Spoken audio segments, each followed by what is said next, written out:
Hello, guys. Imagine receiving an infuriating email from a big client. You are angry. Your angel on your right shoulder tells you that your anger will subside and that you shouldn't overreact. The angel on your left shoulder tells you to go for it and answer, to go for the kill. And you do just that. You send a nasty email back to the client without considering the potential negative consequences on the company and on your job. You regret it 2 hours later.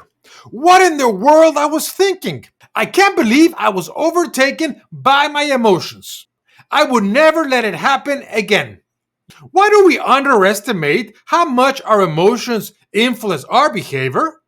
Today, in Deciding How to Decide, we will talk about the empathy gap. And what exactly is it?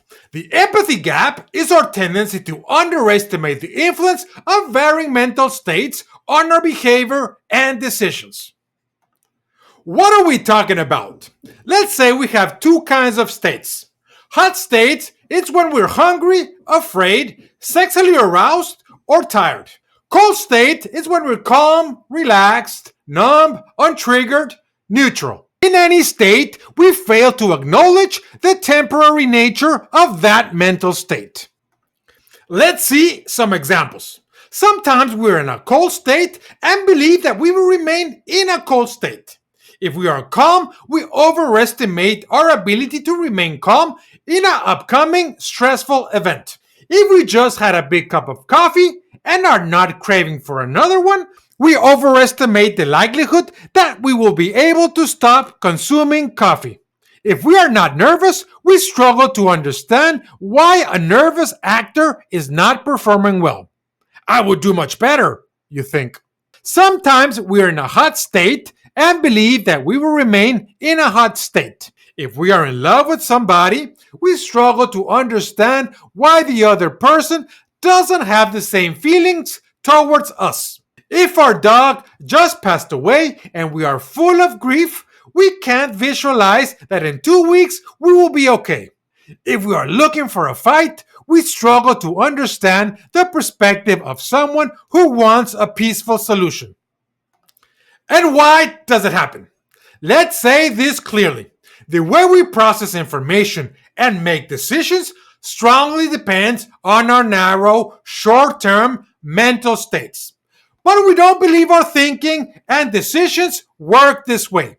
We usually downplay the impact of emotions on our decisions. We believe that we are 100% rational. And why it's important. The empathy gap can lead us to bad decisions.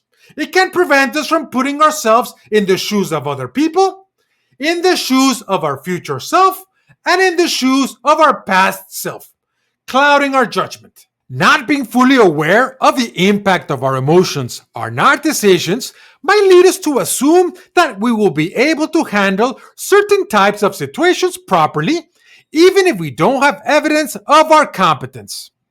We economists love economic models. Economic models helps us predict human behavior. They assume that humans take rational decisions and emotions are not part of these models. However, the empathy gap and behavioral economics shows us that emotions have a big impact on our decision making.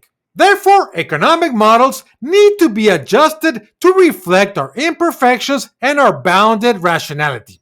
As the economics Nobel Prize winner Herbert Simon used to say. And what can we do about it? First, don't underestimate the power of emotions on your thinking. Acknowledge that they often supersede rationality and logic. Stop pretending that you are always a rational decision maker. Second, when planning a future action or decision, visualize a set of mental states and feelings you might face at that moment. Under the same set of circumstances, how do you felt in past situations? Let's see a last example. 2 weeks ago, you started a diet. To stick with it, you are trying to avoid eating snacks at work. However, you go twice a day to the work cafeteria to talk with your peers. Once there, you eat one of the free muffins, failing to keep your diet. It's tough. When you pick a muffin, you are hungry. When you decide it is your last one, you are full. What should you do? Should you avoid eating muffins when you're in the cafeteria? Or should you skip the cafeteria altogether? You know the answer. Now, a disclaimer.